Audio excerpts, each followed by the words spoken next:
You studied something perfectly, you knew it cold, and 3 days later, it's gone, like you never learned it at all. That's not you being forgetful, that's just how memory works.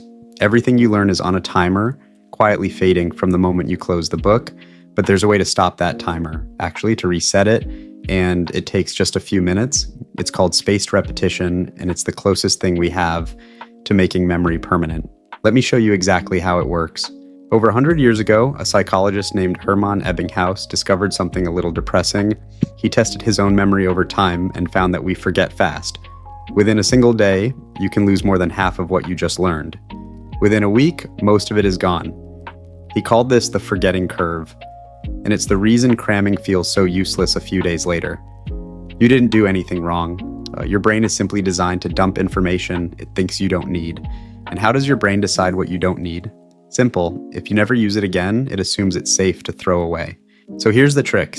Every time you're about to forget something and you pull it back, you recall it, your brain gets a signal. Wait, this one matters, keep it. And each time you do that, the memory fades slower, the forgetting curve gets flatter. Review once and it fades in days.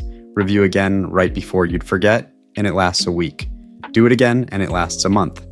That's parts spaced repetition, reviewing information at increasing intervals, right at the edge of forgetting. Not more often, smarter timing. You're not studying harder. You're just showing up at exactly the right moment. Now think about what cramming actually is. Cramming is reviewing everything once, all at the same time, right before you need it. It's the opposite of spacing. You're giving your brain a huge pile of information in one session and then never touching it again, which is exactly the recipe for forgetting. Spaced repetition takes that same total study time and spreads it out. Same effort, sometimes even less, but instead of a spike that crashes, you get memory that actually holds. In studies, students who spaced their reviews remembered far more weeks later than students who crammed the same material, same hours, completely different results. Okay, let's make this practical. You don't need an app or a perfect system. You just need a simple schedule. Here's one that works. Learn something today, review it tomorrow, day 1. Then again, 3 days later, then a week later, then 2 weeks, then a month. Each gap is bigger than the last because each review makes the memory stronger and slower to fade. And review doesn't mean rereading. Remember active recall from last time? You test yourself. Close the notes, try to pull it out, then check. Spaced repetition and active recall are a team. Recall does the strengthening, spacing tells you when to do it. Now, if you'd rather not track dates yourself, this is exactly what flashcard apps like Anki are built for.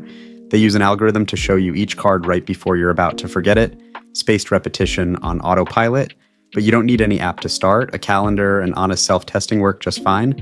One warning though, the most common mistake, people review too early when they still remember everything because it feels good.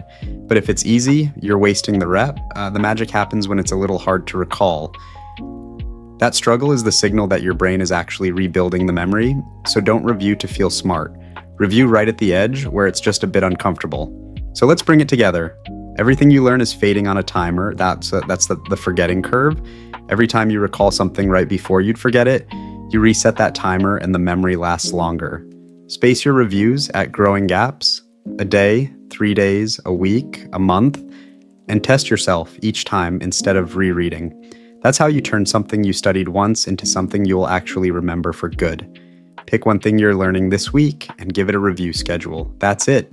This is Recall Lab. Study less, remember more, and if active recall or spaced repetition helped, there's a whole system coming that ties it all together. So I'll see you in the next one.